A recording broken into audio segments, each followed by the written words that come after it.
1 second, it's almost 12.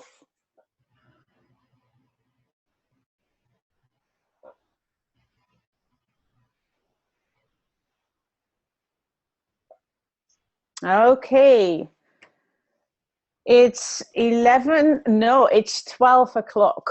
Welcome, welcome to all the people who are joining us. At the moment, I only see us 3, so I'm a bit curious if everything goes well, because we should have more people joining us. Webinar of 3. Yes, webinar of 3. Joanne. I see 25 participants and growing on my screen. Okay, so we're on and we have more people than the 3 of us. Thank you, Joanne. So welcome, guys. Welcome to our webinar. This webinar is offered to you by the Orange County chapter of the International Coach Federation. And we are delighted to have so many people of you showing interest into this topic, into our speaker, Bob Dunham. We will be talking about emotional intelligence in coaching today. And we've already had a little chat with Bob, and I will tell you it will be a good worth of your hour. So stay with us. And before I will hand the mic to Bob, I want to just share some little things about the ICF OC chapter. And let me go to the next slide. So the next slide, I hope that all of you can see it. If not, don't worry.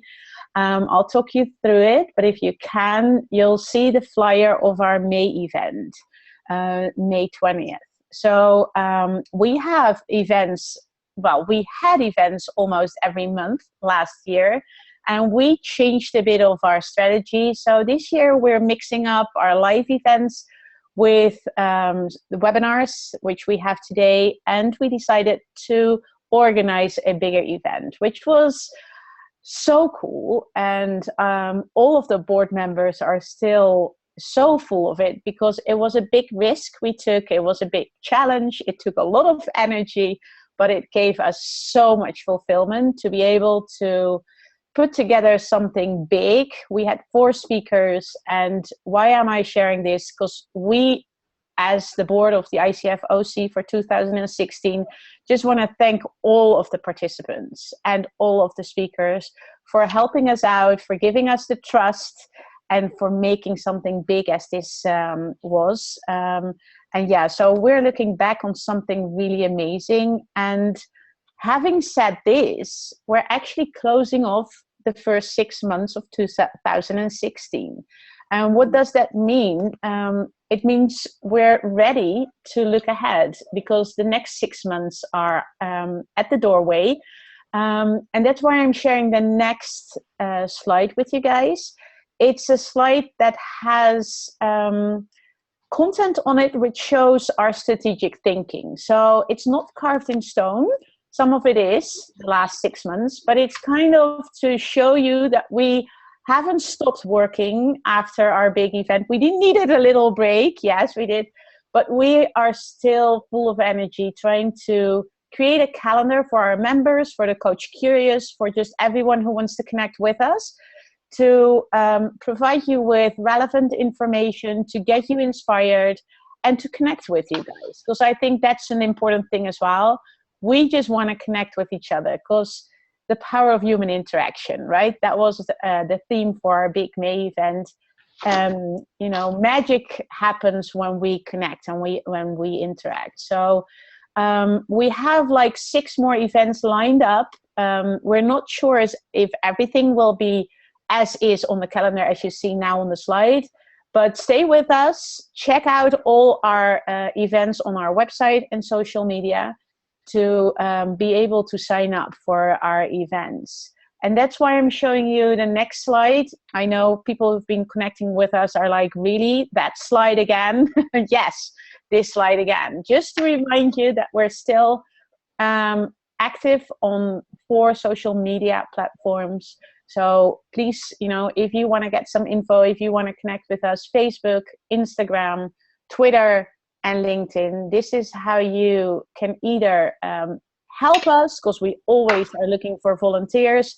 If you want to step on to do more, please share that with us. If you know amazing speakers, share that with us. It's an interactive platform. So this is how you can find us, and obviously through our website. Our website is coachesoforangecounty.com. So yeah, we would love to connect with you, and we are so ready to focus on the next 6 months. But we will tell you that our July month really will take a dark month, as we call it. We will use that month to re-strategize, to get together as the board, and to really look at the coming 6 months, how to make that worth your time and your effort. And this is the board of 2016, and you've seen us, you know us, most of you. If you don't, this is on the website as well. Why am I sharing this today with you is because we need to look ahead, and we need to plan for 2017 as well. So to give all the board members and the new board members that have interest time to really transfer into their new role, we would like to open this up and see if there's interest for other people to join us. Some of us have been on the board 2 years, Maggie even 3 years. So Maggie will be stepping off. She will be the past president next year. So we will be looking for a new president. But please, if you have any interest in donating your time to the Orange County chapter of the ICF, the International Coach Federation, send us an email, connect with us through social media. We would love to have you on. And having said that, I think I have taken enough time already talking about the International Coaching Federation. And that means that I'm going to hand over the mic to Bob. And there's one thing I want to clarify, because if people do see the screen and they do see my face up, yes, you're correct. I'm not Maggie Stern. I didn't introduce myself. I'm Nathalie Assen. And I am responsible for marketing and branding for ICFOC. Maggie is our president, and Maggie couldn't be here today. She's on her way to an amazing trip in Norway. So my name is under the screen because I logged in as Maggie. Yes, the wannabe. No, that's a joke. But my name is Nathalie. You're not confused. And I'm just logged in as Maggie Stern. And I'll be your host for today. And we have Joanne on the call as well, our treasurer, for helping out. And thank you already, Joanne, and thank you for all the board members, because it takes a village to organize these things. Yeah. Okay, Bob, time to you. I'm going to introduce you. Bob Dunham, and I'm so thrilled to have you on, is founder of the Institute for Generative Leadership, which also is called the IGL, and has trained hundreds of graduates in the 3-year Coaching Excellence in Organizations program. And pretty cool, they call it the CEO program, Coaching Excellence in Organizations. IGL partners with Newfield Network, the leading school of ontological coaching, sorry for mispronouncing that, and also offers the discipline of generative leadership and management in the Generative Leadership Program, the GLP. Bob, you're a bit like the ICF. We like to use like these abbreviations.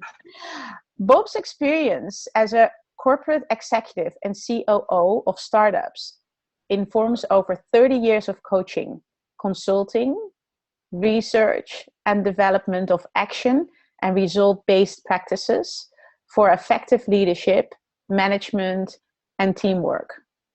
Bob works to establish leadership, management, and coaching in organizations as mature professions.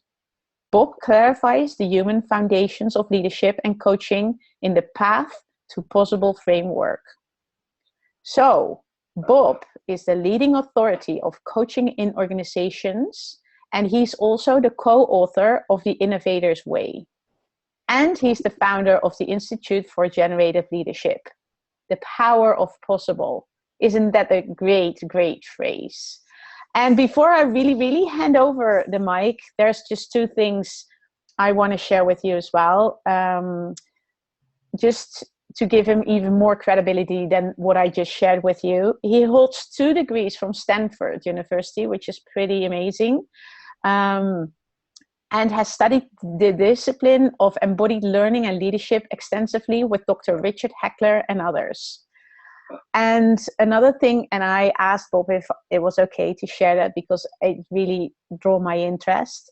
Bob is currently exploring Chinese inner wisdom traditions for their contribution to understanding and embodying generative leadership. And I think that's so cool. So Bob, thank you already for, well, being with me for an hour already, just getting to know you, and for, offering this webinar to our members. And I want you to just share the screen and take over. All right. Thank you very much. So let me go through the steps here. And by the way, maybe it's good to mention that questions, if you have questions, there is a chat box on your screen and you can type in the questions. We did agree with Bob that we don't want to influence the flow of the presentation. So there will be time at the end for Q&A. Beautiful. Okay, good. Perfect. Can you hear me now? Yes, perfect. Okay. So first of all, I want to thank the ICF chapter, Enrique, who actually dropped by one of the conferences of our Coaching Excellence in Organizations program, and sat in and invited me to give this presentation. Actually, I don't want to do a presentation. I want to have a conversation, but we'll present at the beginning to set the stage for that. And I want to thank Maggie, Joanne, and particularly Natalie for taking such good care of me here, getting set up. So my journey with coaching actually started in 1981. I actually was studying with someone who was already talking about coaching, already developing coaching, and that was Dr. Fernando Flores, who was one of the originators of the ontological tradition. And ICF was founded in 1995. So before that, I was making my living, basically coaching and leadership and consulting. And I want to share with you this topic of emotional intelligence. We use the title because emotional intelligence is a phrase that's now accepted in the mainstream of our culture. There was a time, before 1995 actually, because Daniel Goleman published the book by the title Emotional Intelligence in 1995. Before that time, talking about emotions was considered weird. If you were with a business audience, they would say, oh, you're going to go woo-woo, you're going to go into some kind of personal territory. We just want to know, the bottom line action story. And yet, from 1981 on, I was working with a group of colleagues in our researches where we were very clear from other researchers, but also from our experience in the learning path with leaders and doing coaching, that emotions were crucial and unavoidable. And so we were challenged to bring them up in the conversation. The reason I tell you that story is you're still going to find coachees. We're going to find emotions to be perhaps a little weird of a topic or a little too personal. And yet, as we're going to see through our steps through a little journey here, we're going to share emotions are crucial, unavoidable, and really shape what's possible for us, what we do, and what we produce. So let's take a step forward and see that here's some images from the movie Inside Out. If you haven't seen it, it's a pretty good movie. It's based on emotion research. These are actually fundamental emotions. It's done as a cartoon that even kids could appreciate, but it's a pretty dramatic story of how the girl whose emotions these represent goes through the challenges of growing her identity and collapsing. And so come back to how emotional intelligence has become part of our vocabulary, Daniel Goleman did something, I think, culture shifting. He shifted the story about emotions from being a personal, intimate, irrelevant topic for action, business, and leadership to being core and central. And he made the following claim from his review of the research. He said the research showed that people's ability to produce results, their ability to take action, was fundamentally shaped by their emotional intelligence. His claim in the book was people with high emotional intelligence outperformed their objectives by 20%. People with low emotional intelligence underperformed by 20%.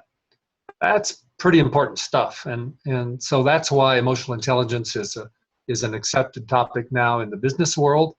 And even though it still may be unusual for some, and it really takes us to the core of our human experience, because emotions are not simply this personal, irrelevant experience. They shape how we show up in our identity, in our presence, our leadership impact.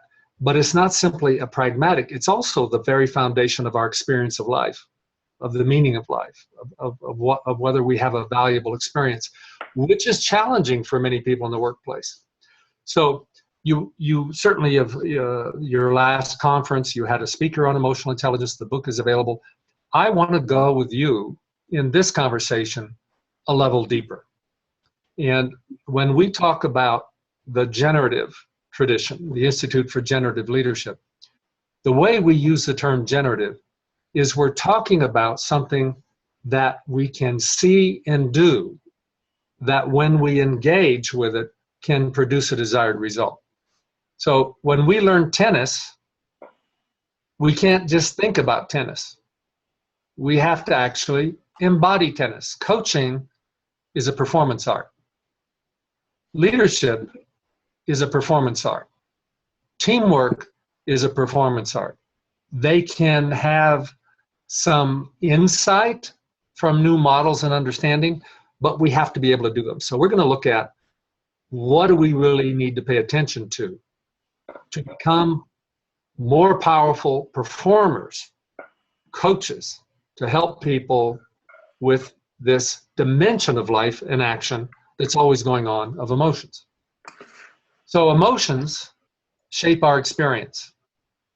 If you're at a birthday party and you're sad because you just had bad news, you experience a different birthday party than people who are happy. It shapes our actions. If you're in a leadership position, working with a team, and they are in a mood, which is a certain kind of emotional state that we'll talk about a little more, if you're resigned, if you're saying this place is screwed up, you're going to behave in a different way than if you're ambitious. And the results we achieve are directly correlatable to the kind of actions. And we're going to walk through to see why these claims are valid and why this is so important for us as coaches. So we need to understand where we are in our not only our mainstream culture, but the culture of every client, the culture that they came from, the culture they're living in, every team's culture, every organization's culture. And we live in a historical moment where rationalism, dealing with things intellectually, even the very concept that learning is understanding, is the dominant paradigm. We haven't yet, although there's progress, we haven't yet integrated that emotions are a way to learn. They are a shape for how we know things. They're fundamental. So the training I've gone through in my education experience was pretty much oriented to conceptual understanding and demonstrating I can understand things. So when we deal with our organizational culture or with individual coachees, that may be where we start. Emotions may be foreign territory. And we're going to see that emotions include the body, and that's even that's even seen as a bit weird to talk about in the domain of action and leadership, but it's beginning to be more appreciated when we talk about leadership presence, for example. So we need to begin seeing the role of emotions and moods in not only the experience of life, but the behavior of life, the results of life. So if we do that, we need to bring new eyes. We have to have new awareness to this dimension of emotions and moods and be able to distinguish them. We have to be able to direct our attention in the right places.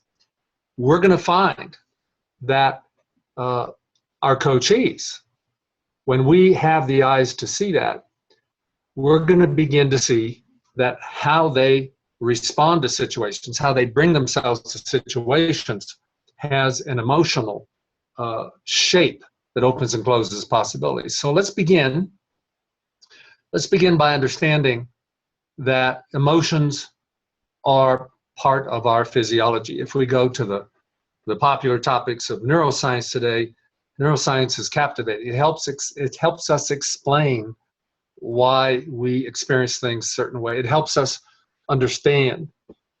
But here's the deal in what we have found with working with people. Having a leadership model doesn't make you a leader. Understanding neuroscience doesn't mean you change your behavior. So yes, we need to understand the importance of emotions, and this is what the step we're taking here, but we're going to continue on our journey here to actually get into how do we develop skill and why do we develop skill, and by the end of our presentation we'll talk about next steps. So this representation shows 3 levels of the brain. What's called the reptilian complex is that part of our brain system that is survival oriented. It basically is about attack and defend, eating, sex and procreation, and that's pretty much it. There's not much else going on there. When we go to the limbic system, sometimes called the mammalian brain, this is what has been identified as the seat of emotions. Now, emotions actually are, in more recent research, are connected to everything, but that seems to be a core area. The limbic system is a place that we are always experiencing from. The neocortex is where we go to our abstract thinking, our conceptual thinking.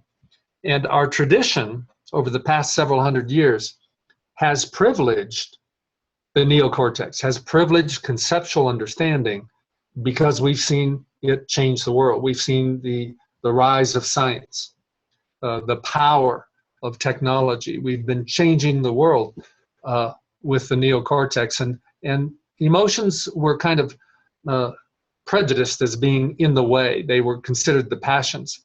And only now in these more recent developments are we seeing it is an unavoidable dimension and a crucial one for how we see the world, how we act in the world, and certainly that's fundamental to what we're trying to do with coaching. So emotions and moods are always part of us. Here we have the neocortex for thinking, the heart for emotions, and a picture of the body. And we also see that this emotional range goes from tragedy and grief to joy and delight. And since these are always going on, let's explore how they can be appreciated as a key dimension of our coaching. So if we look, one of the characteristics of my study of Chinese medicine, Chinese traditions, inner wisdom traditions, is that tradition, the reason I believe it has a lot to teach us is they always address every aspect of reality and our experiences in reality as part of a whole. But the Western tradition always tears things apart into pieces. And so I'm introducing here the notion of coherence. Yes, we're going to talk about moods and emotions, but we can't deal with moods and emotions separate from the body. If you change your body disposition, you will affect the moods and emotions. And so they are connected. But that's not all. we are also, as human beings, linguistic creatures. We live in language. We always have some kind of chatter going on. The meaning of our experience, if we ask how people are experiencing things, they're often inarticulate, but when you ask them their opinion of it or the meaning of it, they will have a story. Now, this creates a unity, a coherence that's going to be part. So I'm now putting emotions in a set of relationships that we need to appreciate as coaches. That if you're saying I'm ambitious and your body is all collapsed and loose and hey, I'm ambitious, it doesn't work. Your body, if you're going to be ambitious, you have to have a body that's ambitious. You can't just have the emotion. The story, yeah, I'm ambitious, but I can't do anything. And so if we change the body, we'll change the emotions. If we change the story, we'll change the body. We're going to actually do some exercises here. We have to deal with this format of this technology where you're connected in the way we are. The kind of learning that we do in a performance art has to be performing. It has to be experiencing. And so when we do our workshops and conferences, we're always working in small groups or pairs, so we just don't talk about these things, we actually experience them. So I'm going to walk you through some exercises to actually experience what we're talking about here. I've made some claims here so we can talk about it, but we'll do some exercises so that what I'm saying is something you can actually experience in a moment. So, well, I want to start with this question, though, before we dive into the performance art part of it, and ask this question: what are moods and emotions? In our generative tradition, also coming from the ontological tradition that Natalie mentioned, the question what is a priority. Because in our culture, we don't tend to ask the question, what is something? We always ask, we are a performance-oriented culture, we tend to ask, how do I do it? And so if you have a medical student saying, how do I do brain surgery? And they say, please hand me the knife. I want to go to work. They don't even know what they're dealing with yet. They don't know what they have to pay attention to. Coaching is the same. We can't just talk about how to do coaching unless we know what we're dealing with. So let's take this question, what are moods and emotions, seriously. So from this point of view, emotions are something that's been researched and studied. Emotions are hardwired. The research that's been done has been, one of the researchers went around the world to all kinds of cultures, including indigenous cultures that had no contact with modernity yet, and found by sharing photographs and making facial expressions that everybody recognizes the same basic set of emotions.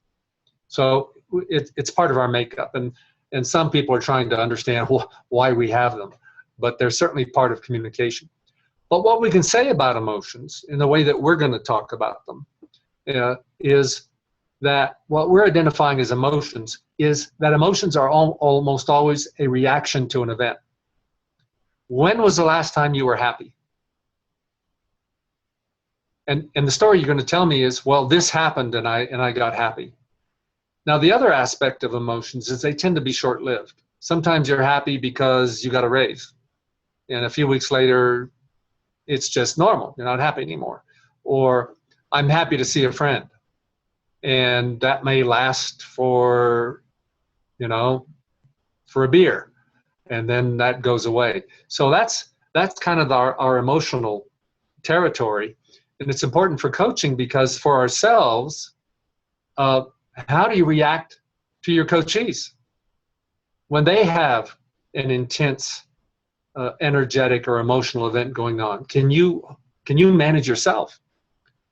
Perhaps your coachees get triggered and get angry with certain situations, and that's what they're looking for coaching for. So we want to be able to recognize these emotional territories. Now, moods are different, and moods are crucial for how we live our life, for cultures of organizations, teams, even families, and for how we behave in our career path.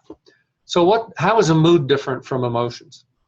A mood is an emotional state that has been practiced so frequently or has been experienced with such intensity that it becomes the emotional state you bring to your life, you bring to your situation, and it's not triggered. So emotions are triggered. Moods are emotional states that you bring previous. So, for example, someone can say, you can't trust men. That would be a mood. And moods tend to be pervasive, affecting everything, and they tend to be long-lived. Moods can last for days, weeks, or a lifetime. And so as we begin to see our coachee, and the way we learn with moods and emotions is to start with ourselves. What are the moods that we tend to fall into most frequently? How do we walk the planet? What is the soundtrack or the music of your movie, of your life? And when you do that, you'll begin to see the mood. Now, why is that important? Because that's the way people see you. Because that shapes what you see and what you do. So the first kind of breakthrough understanding from the study of moods and emotions that I began in 1981 was that moods and emotions are a predisposition to action. You can't be an outstanding leader if your moods are the moods of closed possibilities, negativity, being a victim, and sometimes we can't explain our way out of it. We can't just coach someone with new ideas if we can't deal with the embodied habit they have to be in a certain kind of mood. So if we want to open our future, that requires a certain kind of mood, a certain emotional state. You can't be, oh yeah, I'm really ambitious, nothing's gonna happen. Then they shape our possibilities. What you see as possible has to do with your modes. So for example, when you encounter the mood of, or the emotion of fear a lot around authority, it's gonna kind of dominate what your possibilities are in an organizational setting or a team setting or in relationships. If what you see when you meet new people is new possibilities, you have a different way of behaving. They shape our experience. When you're sad, you're sad. When you're happy, you're happy. When you're afraid, you're afraid. When you're anxious, you're anxious. It is the core, and we may have whatever story we want, but we can't escape from that level of experience. And they shape whether we're open or closed to situations. So if we're going to coach people who have big challenges, are we open to take on however they show up, or do we just want them to be easy and to take our advice? When we coach leaders, are you big enough to take on the breakdowns that show up, or do you close down? Now, this person who's looking out at the horizon, she could be looking at that as beautiful, as a possibility for a hike, or simply coming back to see beauty, or she could actually be terrified of the storm coming in. She could be in a different mood based on what she pays attention to. So there are closing moods, and resignation is one of them. Resentment is another. Resignation is the mood of possibilities I care about, I can't do anything about it. Resentment is I'm blocked by other people. Fear contracts us. Anxiety. And so when we're trying to help people open their future, we need to know how to help them when they fall into these moods and emotions. There's also opening moods and emotions that open possibilities. Ambition. Ambition is a mood that it's not simply something you say, it's something you have to feel. I can make things happen. I'm going to do it is an ambitious mood. Acceptance opens. Acceptance is I'm not stopped by this situation, but I accept the way it is and I'll start there. We also have being open or being fascinating or fascinated with moods and emotions themselves, or breakdowns, or is an aspect of being a positive leader. Now, I just want to point out there are 4 of these moods that I put a bullet by. Those what we have found are 4 common basic moods that people fall into in the organizational world. These are a starting point. There are hundreds of of variations of these in moods, but these are core. And so what I want us to see as I'm talking here is that our internal state shapes how we behave externally. Our internal state shapes what we see externally. They shape our results. So the 3 dimensions to mood, we already talked about BEL, that coherence, body configuration. So here, let's do an exercise. I want you to actually act this out. Don't go intellectual on me, because we now need to, we can't just talk about this, we need to experience it. Remember that moods and bodies are connected. So I want you to roll your shoulders forward, kind of collapse over your diaphragm, breathe shallow, look down and say, I'm depressed. And just say it out loud. Just when I put myself in this configuration, I can actually feel the downness of the energy. Now, shake that off. Take a deep breath. Now, straighten your spine and open your chest. Actually get a little taller. And I actually want you to lift your chin a little bit and raise your hands. And look up like you're looking into the future and say, I'm ambitious. And say it with some energy. I'm ambitious. And you should be able to feel the energy. And I want you to see that the body configuration tends to really shape what's possible. Now, let's test that. Go back to that depressed configuration. You're down. And now say to yourself, I'm ambitious. It doesn't work. You got to have the right body for the right mood. Now go up to the ambitious body and say, I'm depressed. It's humorous. So I want you to see the power of the body in setting moods. The emotional tone. One of the ways that we learn to listen to emotional tone is when people make commitments. So if you ask someone to do something, they say, I will. How do they say it? Do they say, I will? Or do they say, I will? I will? Are you getting the point? That the tone is saying more than the words. And then language, it turns out, this is part of our coherence, the story we're living in tends to have a key assessment of the future that is an opening or closing assessment. I'll give an example here, and you'll begin to see any one of these are places that we can intervene as a coach. We can change the tone of voice. We can change our body posture. Your body's always communicating more than your mouth. You can change the language. You can have people begin to be aware of their body posture or the tone of their speaking or the story that they're living from. So let's take a look. We're going to do another exercise here. Here is the story. Here's the language of resignation. I see possibilities I care about, and they're closed to me. And there's nothing I can do about it. I'm resigned. Now, to make this a performance art, I want you to repeat those words. I'm going to say them again, but I want you to repeat them and feel what it does to your body to be in this story. I see possibilities I care about, and they're closed to me. And there's nothing I can do about it. I'm resigned. This is the biggest challenge in the organizational world, is people live in this story of resignation. I can't change the boss. I can't change the process. I can't deal with this, that, whatever. And here's how resignation tends to show up. That's not feasible. It's often very intelligent about why we can't, but it's a mood. Now, if we go to ambition, it sounds like this. I see possibilities I care about. I can make them happen, and I'm going to start right now. I'm ambitious. So say after me. I see possibilities I care about. I can make them happen. And I'm going to start right now. Even if I don't know how it's going to turn out. I'm ambitious. That's a mood. It's a story. It has to have a body. So how do we get from one mood to another? How do we intervene as coaches? One thing that we just did with our exercise that we see, you shift the body, you shift the mood.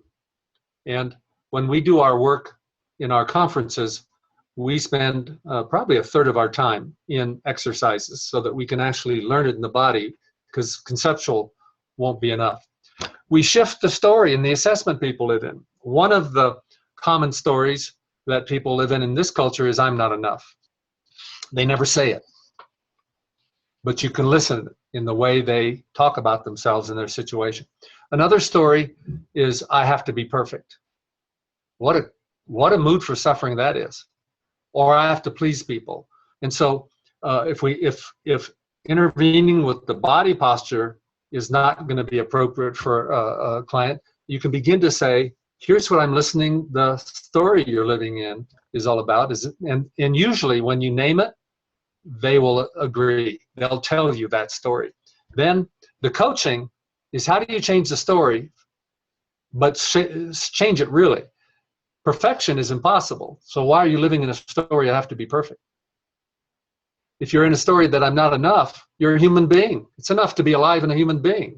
Why don't we start there? Let's go to the mood of acceptance rather than the mood of resignation. And shift emotional tone, as we've already demonstrated.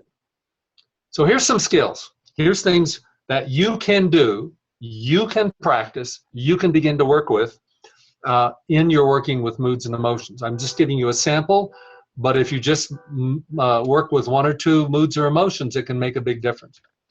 The first skill is to be an observer of your moods and emotions. What do I mean by that? When we are afraid or angry, we tend to think of ourselves, I am afraid, I am angry. But if you can actually say, oh, I'm having the experience of anger, I can see that anger energy is flowing, that my behavior is going. The part of you that observes is not angry.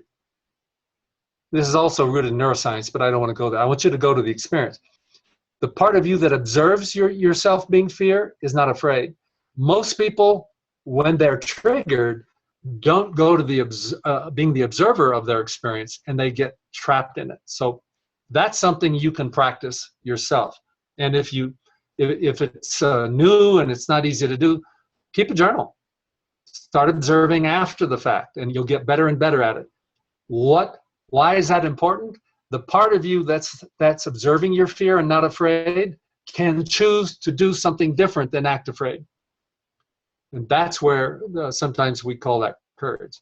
A second skill you can work on is a very deep one. This is something that is a practice, like it's a lifetime practice, but you can begin right away, is to learn to be centered from off-center. What do we mean by that? To be off-center is to be in reaction. To be centered is to be in a state that's mental, physical, and emotional, where you have choice. And so if you just practice, when I just had a meeting or a coaching session or a moment, was I centered or off-centered? Given that I begin to observe when I'm off-centered, I can take a deep breath and I can begin to practice centering myself. It's a very powerful practice. So I'm using the word practice because in this generative framework, understanding is not going to make you competent. Practice will. This is a performance art. So what are you going to practice? Be aware that moods and emotions are unavoidable. Start observing the three dimensions: body, emotions, language, and how they interact in yourself, in your coachees. If you're a beginner and you're not sure about how to move yet, the way you start is to be an observer. Begin to be aware. Awareness creates choice. If you're not aware, if your coachee's not aware of these things, there's no choice. Simply being aware, bringing your awareness, begins to open up choices. Practice shifting yourself. I spent 5 years doing Aikido, 4 years in working with body work, 2 years in Chinese medicine, because I knew if I was going to enter these territories, I had to do it experientially, and it takes practice. You find your own path that works for you. And once you begin working with yourself, you can begin practice showing your coachees, your clients, from these dimensions, what's showing up right in front of you. That's not explaining, that's showing. And it'll be when you can show someone right in the moment that they're contracting or they've fallen into a mood and they weren't aware of it, awareness creates choice. It's a huge opening for coaching. So how do we practice? Don't try to swallow the elephant. Pick one thing and practice that until you get some familiarity. If all you do is practice one of the moods for a week, I'm going to observe resignation. Every time I fall into resignation or someone around me, that's going to open up your world. I'm going to practice observing fear. I'm going to practice observing ambition. And they will begin to unfold for you. But take small steps. What's the small step? A step so small you cannot fail. What I'm going to do is simply alert myself once or twice or 3 times a day and notice. Maybe write it down. Everybody can do that. So with practice, moods and emotions become a place of choice and skill rather than being a victim of our reactions in which we don't have choice. We can go from resigned drift, which is often where we find people. That's why they're looking for coaching. They're looking for help. They want to change their future. And this is where freedom, choice, and responsibility. Do they need to learn competencies? Yes. But if they don't have the emotional platform to move from a new competency, it won't work. And ideas won't save them. So if we're willing to walk this path for ourselves and then walk it with our coachees, we literally open up the future as a space of new possibilities. Not just possibilities for achievement, not just possibilities for interaction with others or impact on others, but for our experience of being alive and being human. So with that, we've come to the end of the presentation part. I hope you've captured your questions. You can type them in, I understand, on the system. And I also invite you to come by our website. We have a blog. I blog infrequently, but I put pretty strong content onto the blog. We have free conference calls twice a month if you're interested in hearing more and exploring more. And we have videos for you as well. So please drop by and visit us. So let's take some questions and see what's cooking out of what I've introduced you to. Maggie Natalie. Yeah. Well, let me start by saying thank you, Bob. You got me. It was such a pleasure listening to you and, you know, seeing, because body language is so important, seeing the passion and the energy within you. If you talk about this, that just was the proof, right, for me. So everything that you were talking about was shown by you personally.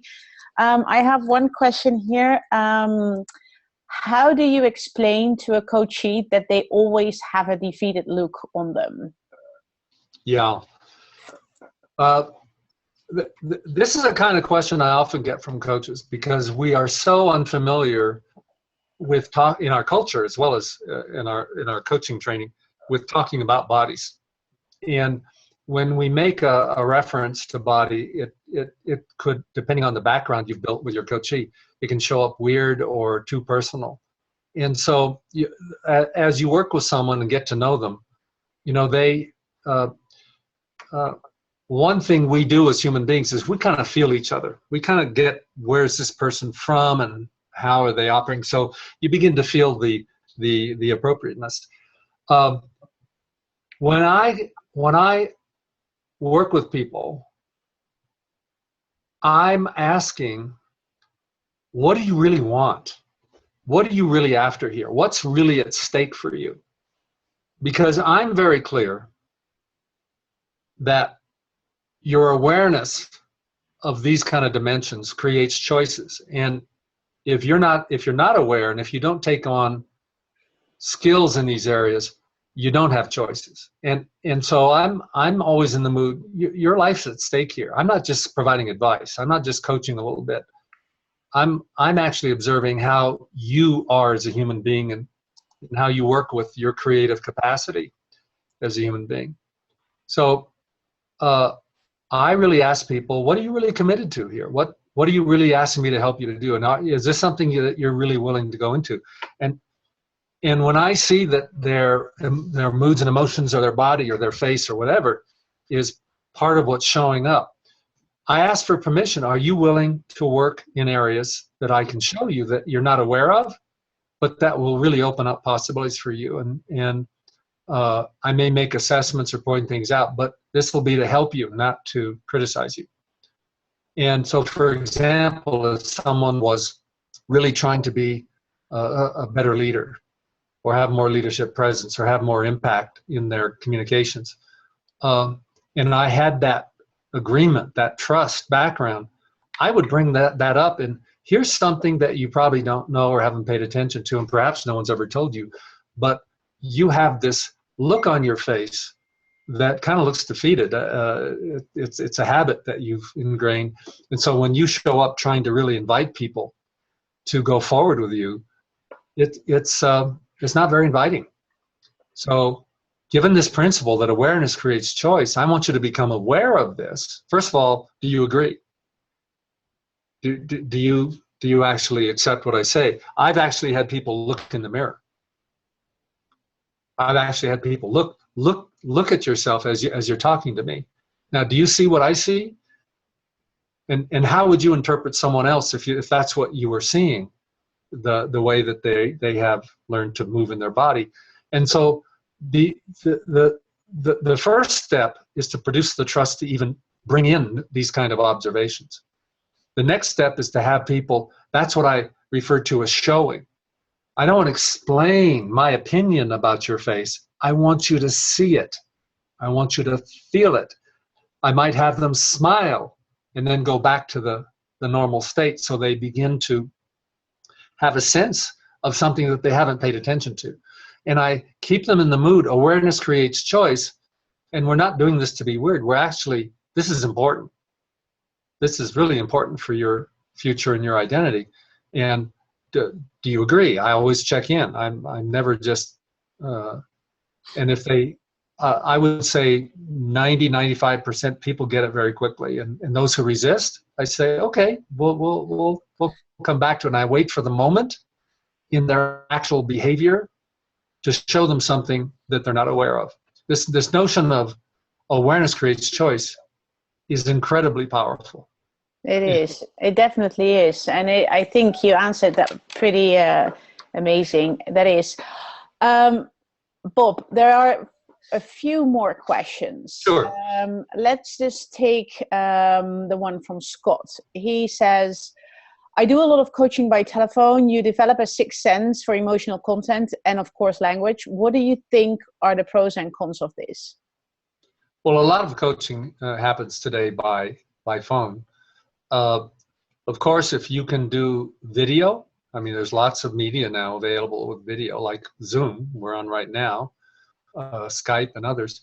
I would recommend it so that this can be part of the conversation. But if you are coaching by phone, it's amazing how deeply we listen based on the music of people. Remember, the music is saying more than the words. Okay. So one of my colleagues, Suzanne Zeman, actually does a course, Coaching Bodies Long Distance. That's really about learning how to listen to people on the phone and what that means in terms of their body and how to help them locate what's going on with them. And so as we develop our skills of listening and observing, this is something that can happen even by phone. I've often had phone coaching sessions going on where I say, what's happening with your body right now? Or, you know, what's your emotional mood right now? But because I've created some trust and some space to have that conversation. And when I make the observation is not enough. The observation always has to be accompanied by what I call a relevant story. This is why I'm pointing this out. This is why this is important. This is the choice this is opening up for you. Does that resonate for you? Are you ready to look here? Great. And now that you're open and looking, we're going to create some new choices for you that are going to be important. Yeah. Thank you. I hope that answers your question, Scott. There is one from the Platinum Coach, Platinum Coaching actually. Is there an emotional intelligence assessment or a diagnostic that you would recommend? I'm looking for one for clients, but I am not accredited in EI, so don't know this field well enough. Thanks. Yeah, He's also said the diagnostic is to help start a conversation with them, not to replace it, by the way. Yeah, I like that comment, because I think assessment tools sometimes get misused. Like the information is the value, and it's only the beginning of a conversation. So no, there's not a particular one I use, because frankly, most of the assessment tools are dealing with external what can be observed externally. And so the approach that I've been sharing with you is more about getting close enough with people that they can begin to share what's going on internally. And I was exposed to, there's a emotional intelligence assessment for teams. I forget who the authors of, but I would say I'm not the best person to recommend tools like that, because in our generative tradition, we do have some assessment tools, but I tend to want to give people the skill of the body-to-body assessment that you're going to make up. And so, good luck. Find a good assessment. Okay, thank you. We have one other and this is probably one of our last, Melinda Dewey.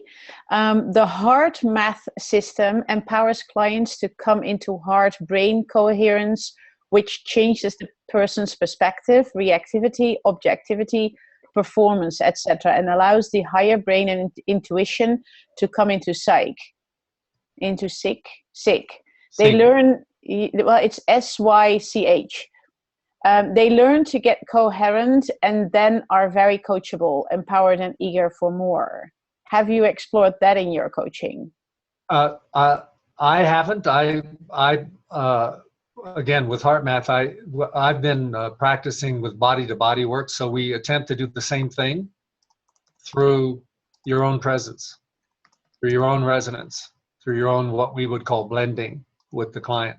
But these tools, heart math is something I respect. The research is real solid, and these kinds of experiential tools can help people if they trust more that approach.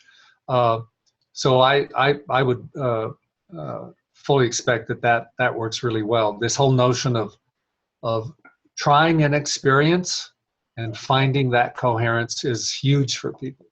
Okay. So, whatever approach you use that does that, I endorse it. Okay. And then I think we'll jump to our last, because it's 2 minutes. All right. It's a big question though, so I'm not sure if we can. What is the science behind all of this? The science is, it's all over the place. I mean, Emotional Intelligence was a book that was written from research. All the neuroscience that's going on is like crazy. But I'm gonna tell you my approach. I respect the science. I read the people who write up the research. But in the end, the science doesn't matter if you can't embody the experience. I don't care what the science says. If you don't know how to connect to people, knowing the science about connection doesn't help you. So this is where I emphasize the performance art. And I didn't come prepared with a resume but Emotional Intelligence, there's a stack of books that have all the research. You can certainly access that. But I don't believe the challenge is understanding the science. I think it's good to have it. The challenge is embodying the skill. And so that's not going to happen through understanding the science. So I encourage you to understand the science, but I encourage you even more to find a path of embodied practice so that you can actually bring this to your coaching and create these experiences with and for people. Well, thank you. I think that's a good closing answer as well, because you shared somewhere along the webinar, understanding neuroscience doesn't change your behavior. So it's really how to develop skills. And I really love that you gave us some exercises throughout this talk to really feel what it does and stepping into it. So I think that's how we will close this webinar. If you're okay, it's 1 o'clock. So thank you all for who joined us. You'll get the survey and your CCEU certificate after this. I would say give it a few days. We would love to get your feedback. We'll share that back with Bob. And thank you so much for joining us, and hope to connect with you in the short future. Stay tuned. We have so much exciting stuff lined up. So thank you all and have an amazing week. And thank you, Bob, for really an excellent webinar. Thank you so much. Thank you so much. Thank you very much, Natalie. Bye-bye. Okay. Bye-bye.